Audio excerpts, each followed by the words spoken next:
Welcome to the Dr. Francavilla Show. I'm your host, Dr. Carolyn Francavilla, board-certified family physician and diplomate of the American Board of Obesity Medicine. I've been helping patients lose weight to treat and prevent medical problems for the last 10 years, and I'm taking what I've learned from them to you. In this podcast, you will learn the science behind why you struggle with your weight and what to do about it, tips for common challenges, work to fight bias about what a healthy weight really is, and improve your relationship with food and your body. Please remember that while I'm a doctor, I'm not your doctor. This podcast is meant to be informational in nature only, not medical advice. Please seek out care from your physician for your specific needs. Okay, let's get started. Hello, and welcome to this week's episode of the Dr. Francavilla Show. Today, we're going to talk about the mindset of scarcity and how this affects health, how this affects how we eat, how this affects our health goals. So what is this scarcity mindset? What is scarcity? Scarcity is the feeling or the acknowledgement that you do not have enough of something. And a mindset around scarcity shows up in so many different places in our life. Today, we're going to talk about how it shows up with our healthy habits, but it's probably peeking into your life in many different ways. And we're going to explore that today. Anytime you feel like you don't have enough and you are making a decision in your life based on that, that is a sign that scarcity is talking. And we want to be able to recognize when scarcity is talking to us because we don't want to let it run the show. We want to feel like there's enough. We want the opposite of scarcity in our life, which is abundance. We want to feel like there is enough in the world, and that is going to drive much better choices in our life than if we get driven by this scarcity mindset. Now, don't get me wrong. Sometimes scarcity is real. Sometimes there's really not enough of something. But when we get too caught up in that mindset, that is when we start making choices that often do not serve us. You are going to want to listen to this whole episode because at the end, I'm going to talk about one of the biggest mindset shifts that just blows my patients' minds. So make sure you stick with me through this whole episode because, again, one of the biggest mindset shifts comes at the end of this episode. So to kind of introduce this idea of scarcity, if you're not sure what I'm talking about or you're not sure how it might be affecting your life in different ways, I want to start off talking about money. So a lot of people operate from a scarcity mindset when it comes to money. This can look like feeling that we don't have enough money to get the clothes we want or the purse we want, that we can't afford to do the travel we want, that we can't fix up our house the way we want, that we can't get a second house, that we can't, go on a vacation like we saw someone else do, all these things that we feel like we can't get enough of. And this has two major problems with it. The first is that feeling of never being satisfied, that feeling like there's always something more that we want, that we never have enough, that we're never enough, that keeping up with the Joneses feeling. And that really can lead to unhappiness and lack of satisfaction. I was lucky enough to get to do quite a bit of world travel when I was in college. And I saw that a lot of people throughout the world are happy with a lot less than what most of the people here in the United States have. And it was a huge mindset shift, right? That the things we have, even like having a house, I take for granted many times here, but there is no guarantee of happiness from having more things or having more wealth in your life. And so that's a scarcity mindset right now that I don't have enough, right? If we operate from the standpoint that I have enough, right? That more things are not going to make me happier, then that's a powerful place to be. And you might already be seeing how that can translate to, say, your relationship with food, right? The second thing that is problematic about this mindset of, oh, I don't have enough money for this purse or for this trip or for, this house or whatever, is that in reality, it's actually just not a true mindset around money because there's like trillions, what's bigger than trillions? I don't even know, of dollars in the world. There's a lot of money out there. It's a mind-boggling amount of money. We just may not have it ourselves, but that doesn't mean it's not accessible to us, right? We could always get a second job. We could start a side gig. We can generate more money if we decide that's important to us. And so when we keep telling ourselves a story that we don't have enough money, that there's not enough money there for me, for us, then we are falling into this scarcity mindset. And when we recognize the abundance of money in the world and that we just need to figure out how to get more of it for ourselves, that's a mindset shift, right? Okay, so this podcast is not about money. I should not give anyone financial advice, but I want you to start recognizing these scarcity patterns. And I think that one around money is a common one that many people feel. And you can start seeing again how that translates to other behaviors in your life because we make a lot of choices based on our concerns about money, which, again, not saying that there's not people out there with financial challenges, but we let it run the show sometimes without realizing the possibility that A, we may not need as much stuff, and B, there's also probably more money out there in the world that we could have if that was our priority. Okay. So coming from that place of abundance, that there is enough is really powerful. Okay, I'm going to give you another example to kind of get you in the mindset of this. And this one shifts a little more into health, which is scarcity around time. This is another common scarcity story that we have. And there is a limited amount of time, right? We're all only going to be on this earth for like 75, 80 years if we're lucky, right? Maybe some of us will be 90 or 100. We have 24 hours in a day. And that can start to feel stressful and overwhelming when we come from the scarcity mindset, right? I don't have enough time to cook healthy food. I don't have enough time to go to the gym. I don't have enough time to do the things I want to do. There's only 24 hours in a day. That's a scarcity mindset, right? There's not enough time. But let's look at it from more of an abundance point of view, from a different point of view. So we have 24 hours in a day, unless you are traveling and you're changing time zones, like we have 24 hours in a day, right? And Dr. Francavilla has told you before you need 8 hours of sleep. So you really only have 16 hours a day to work with, right? Well, instead of I only have 16 hours a day, think about it the other way. I have 16 full hours of time. Let's assume that you're working 8 hours a day and that you have a commute and things like that. And that's taking up 10 hours of your day. Okay, you have 6 hours of time that you're doing something with, right? Maybe we can shift what you're doing with it so that you can use more of that time for movement, so that you can use more of that time for rest and restoration and meditation. Maybe you can use more of that time to food prep or grocery shop or cook your own food.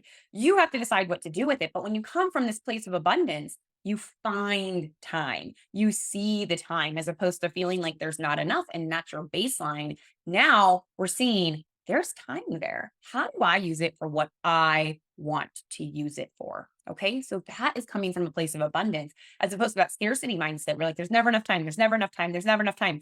If you tell yourself a story over and over again, it becomes your reality. And so you want to start questioning when you find yourself in these scarcity stories, if that's reality.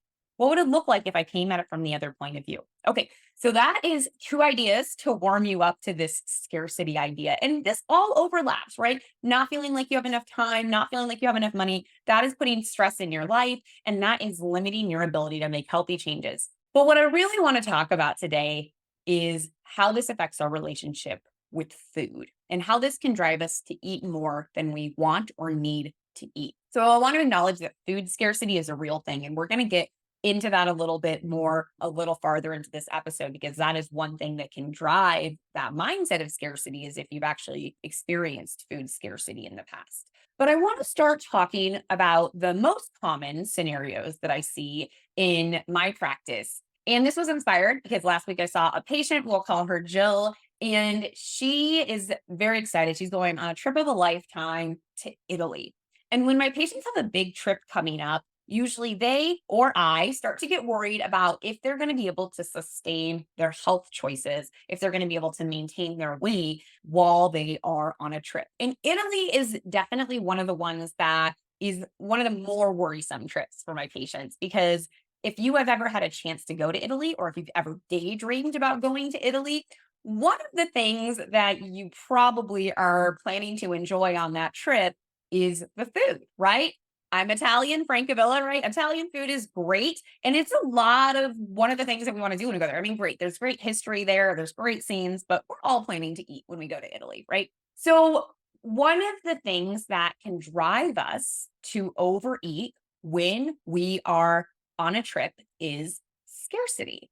Now, I have a full episode, episode 7, that you should go check out if you want all my travel tips for how to keep up your healthy habits while you're traveling. But when we come from this mindset of scarcity, this is one that makes us overeat and overindulge when we are traveling. So, what does this look like? Well, there's a lot of unique experiences when we travel. Depending on your travel style, you may only be in a certain city or location for a day or part of a day. Or if you're really lucky, you might get to stay there for a couple of weeks, but you're only in this place that may have this very special food for a short period of time. And so that creates this scarcity, right? I may never have this food again. I may never be back here. I might as well eat all of it while I can. And that can cause problems if you are trying to reach specific goals around nutrition and health. And it may make you feel unsatisfied and unhappy too if you find yourself overeating. So we want to recognize that scarcity mindset. So I think I was, I don't know, 24, 25 when I went to Italy. And I definitely ate gelato, I think, every single day that I was there because I had that mindset, right? I'm only in Italy once. I'm only going to have real Italian gelato while I'm here. Like I'm going to have it every day. And maybe there's nothing wrong with that, right? But that can potentially interfere with your health goals, right? And so if you are trying to be intentional about how you eat on a trip, then you want to be able to recognize this scarcity mindset. And it doesn't just happen on trips, right? It doesn't have to be as big as going to Italy. It can be exploring a fun mountain town on the weekend. It can be visiting family who maybe make special food or have restaurants in their town that you don't have where you're from. So it doesn't have to be a big, elaborate trip, right? But anytime we're in a unique situation where we find ourselves thinking, I may not have a chance to eat this food again for a really long time or possibly ever, that can drive us to overeat or eat too much or eat too often. You may end up getting a really amazing entree when you're traveling, right? Maybe it's your favorite food. Maybe it's pasta or pizza that's really delicious, or maybe it's diner food in your hometown that you love, whatever it is. And where scarcity will come in is it will tell you to eat the whole thing because you're not going to have a chance to have it again. So you're eating it, you're like, wow, this is really good. You eat it, you're halfway done, three-quarters done, and your stomach is saying, okay, I'm good. I'm full. I don't need any more of this food. But your brain is saying, man, it's pretty good. And your brain is saying, you're not going to have a chance to have this again. Who knows when you're going to be back here? This is so good. You better eat all of it. Even though your stomach is like, I'm kind of good. I don't need any more. Your brain is like, yeah, but you're never going to have this again. So you get to turn on the other part of your brain that makes choices for you. And you take a pause and you recognize, like, man, I'm pretty full. Like, if I keep eating more, I might feel uncomfortable. I might feel tired, sluggish. I might not even enjoy the rest of my trip. Or if I do this every day on my trip, I'm going to get home and I'm going to be pretty frustrated that I'm not reaching my health goals and that I sabotaged myself here, right? So then you get to take over with your executive function, your decision making part of your brain, and say, this is really amazing. This is a pretty special once in a lifetime meal, or once in a year meal, once in a month meal. This is something I don't have very often. But you know what? I'm full and it's okay for me to be done. I enjoyed it. And now I can move on. And that's coming from more of a place of abundance, right? I am full. I am satisfied. I enjoyed that. And having more of it may not add to that experience for me. So those are the patterns that you want to look for because it is one of the things that can drive us to overeat. Okay, so going to Italy is more of an extreme example, but again, this can happen going to your favorite restaurant. This can happen when you're traveling. This can happen when you're at a ski resort and they have a novel thing you've never seen before, giant cinnamon bun. It looks amazing, right? You want to try it and you eat the whole thing because you're probably never going to get the giant cinnamon bun again, right? So these are all those triggers. And so while Italy may be a once in a lifetime experience, what happens for a lot of people is it turns out there's a lot of special foods, right? There's all the foods around the holidays, and there's the special pasta salad that your family member makes at a picnic that you only get once a year. And there's the cookies someone brought to work, and it's a homemade recipe, and you're never going to have it again. And there's these amazing chocolates someone gave you that you're never going to have again. And there's your friend's party where they make an amazing cocktail, whatever it is, right? There's all these things that are like we can only have them once. And so that can trigger us to overeat them. So again, we have to check in with ourselves. Is this serving me? Do I really want more of this? Is it okay to have been like, I really enjoyed the slice of pizza I had, and I'm okay now not having any more? Having three pizza is not going to make this experience more enjoyable than the one I had. And at a certain point, it may make it less enjoyable because I'm not going to feel good or I'm not going to have reached my goals and I'm going to get frustrated with myself. So that is how scarcity can creep in with special foods and with travel and things like that. Another time this happens is with sort of celebratory foods or again, special treats that someone make us. So seems like there's always birthday celebrations in my household. And we have become big fans of the Chantilly cream cake from Whole Foods.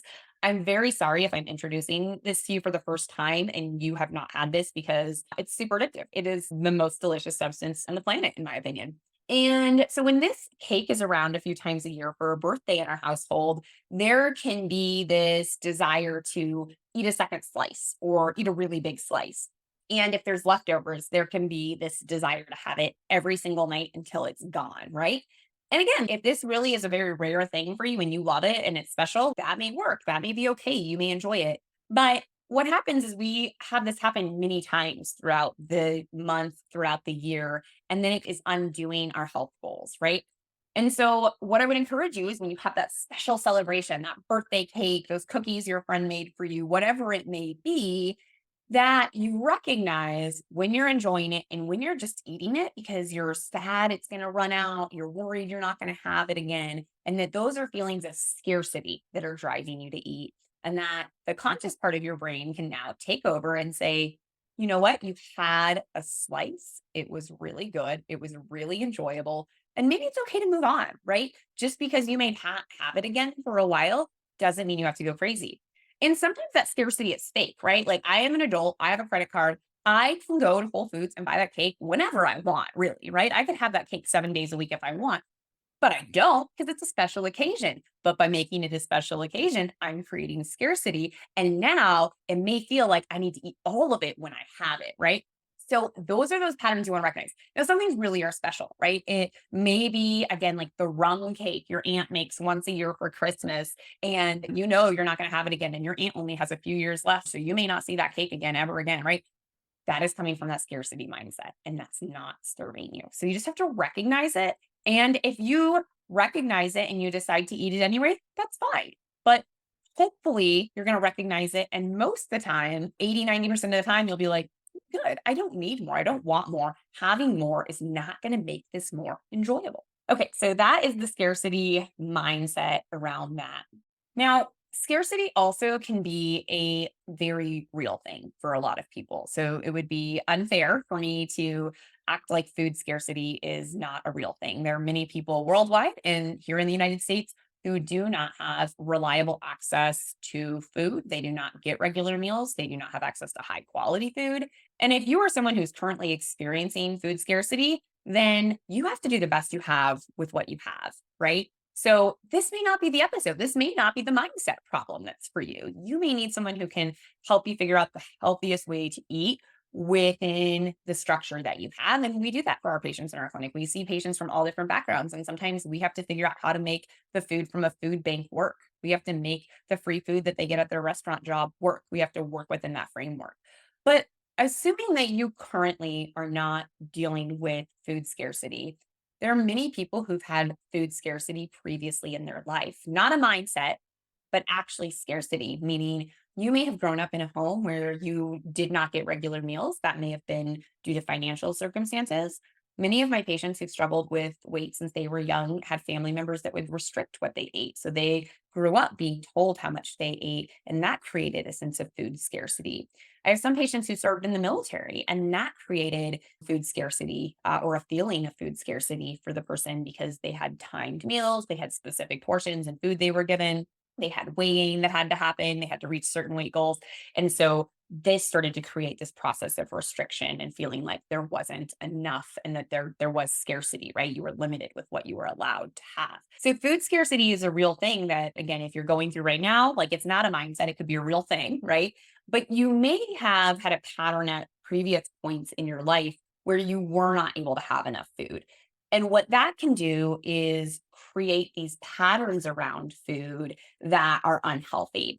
So you may have felt like there wasn't enough food at a point in your life, or there wasn't enough food in your life, and it still feels like that to you, right? So maybe you got in the habit of whenever you were given a meal, you would eat the whole thing, even if you weren't that hungry right then, because you didn't know when the next meal was coming. Or maybe this is something where free food is a big trigger, right? So if you're someone who's ever been short on finances and there's like a free pizza dinner or someone gives you some food, that's a very exciting thing, right? You might eat all of that. And so you may continue that pattern of without even thinking about it, like, oh, there's free food. I'm going to eat it all, or I'm going to get some just because it's free, because that was a pattern in your life that at a different point in life, you need it. We're like, free food. Yes, sign me up. I didn't have any food for dinner. So great. I'm glad there's pizza. So you need to recognize if you're in a different point in your life where you don't have food scarcity, but you're still falling into patterns like you do. So that could again be finishing your plate when you don't need to, taking up people offers on free food, overeating, eating too quickly. These are all things that having a history of food scarcity in your life can trigger. And these can be hard to undo. So if there's a lot of trauma around that for you, that may be a time where you actually need to work with a therapist. But maybe it's more subtle and you just need to recognize, yeah, I did get in the pattern of always cleaning my plate because, when I was 18 and I got kicked out of my home, I had really limited finances. And so I couldn't waste a bite of food. And I got in the habit of eating everything on my plate. Or, yeah, when I was a kid, I got the breakfast at school and I got lunch at school, and then there wasn't dinner. And so I made sure to eat every bit of breakfast and lunch that was given to me at school. And I still have that mindset. Again, this could have come from other places in your life, other places of restriction. Maybe you even restricted yourself and you are struggling to get over that. So the first step is recognizing it. And if it's too much for you to recognize and make change on your own, that's where working with a therapist or someone else who can help coach you through that relationship with food might be really, really powerful. Okay, are we ready for the mind blowing part? Much of what I talk about on my podcast and with my patients, I've taken from other people. I've learned through experience, I've learned through lectures. But this is one that I don't believe I got from anywhere. I take credit for this one fully, but I'm sure someone had this idea before me. And this is around finishing your plate. A lot of people were raised or taught themselves to finish their plate. And sometimes this is that finish your plate because there's starving children, somewhere mindset. Sometimes it's you don't want to waste it mindset. Maybe it's even bad for the earth to not finish your food. But here's the thing, if you eat more than you need, you are still wasting food. I'm going to say that again. If you eat more than you need, if you eat past feeling physically full, if you eat just to finish a plate because you don't want to waste it, if you eat because you feel bad about not eating something, even though you don't want it, you are still wasting that food. If you are putting a food in your body that is not serving you, instead of putting it in a garbage or a compost bin, you are treating your body like a garbage can. So don't treat your body like a garbage can. If you are full, if you don't like the food, if you're don't want to finish the entire plate, if someone gave you too much, if someone gave you something you don't like or don't want, it's okay not to eat it because it's still wasteful. The waste happened when you ordered too much food or when someone gave you too much food, right? That is when the waste happened. The waste already happened. So it's either going into your body where it's not serving you and it's harming your health potentially, or it's going into a trash can. And in many cases, the trash can may be a better option. So there are places in between, right? You could put half of the food in your fridge and eat it for lunch tomorrow. You could give the food to someone who has real food scarcity and needs it. You could put it in the freezer and have it again in a week or a month when you are out of food or when it sounds good again. Or if it really doesn't make sense to do any of those things, again, it may make sense to just throw it away. Don't treat your body like a garbage can. So, if that's a new mindset for you, sit on that a little bit. Do you find yourself doing that sometimes? And what would it feel like to just get rid of the food if it's not serving you? It may feel uncomfortable. And again, there may be alternatives to throwing it away. You can compost the food. You can give the food to someone else. You can save some of it for later. And if you constantly find yourself with too much food, maybe you need to order less food. Maybe you now need to get less food at the grocery store. Maybe you need to recognize the food pushers in your life who are giving you food that you don't need or want and navigate that. But if you are eating food that you do not need and you do not want, you are treating your body like a garbage can. Okay. So, your homework for today is to look for some of these scarcity patterns in your life, particularly around food, and then just recognize them. And then you can always make a choice. So, if you love that cake and you are never having it again, and you would feel bad if you didn't eat it all, and you think that's the best choice, then eat all the cake. That's fine. You can do that. But if you find yourself doing that on a very regular basis around many types of food, it may not be serving you. So, let your brain take over and say, I don't know if I need any more of this. It's okay to not eat this. It's okay to put it in the freezer. Maybe I'll have it in a week or two. It's okay to throw it away. It's okay to give it to someone else. It's okay to not finish it and look for those patterns. And if you do that 70, 80% of the time, that's going to be enough, right? We're not shooting for perfection here. You're going to overeat at times in your life. It's going to happen, and that's okay. But we want to find reasons why it's happening and see if we can do something about it. Because sometimes we can, but if we're not recognizing those patterns, then we won't see them and we won't be able to make change. So look for that food scarcity that you are creating in your life. It may be real. If it's real, that is a different problem. But if it's a story you're telling yourself, you can change that story. All right. Until next week, take care. Thank you for listening to the Dr. Francavilla Show, where we learn about all things related to weight and health. If you love this podcast, make sure to leave those 5-star reviews and share this podcast with a friend or loved one. If you have a topic about weight and health you want me to tackle, head over to the website, thedrfrancavillashow.com, to submit your question. And make sure to subscribe to the podcast so you don't miss next week's episode. Take care.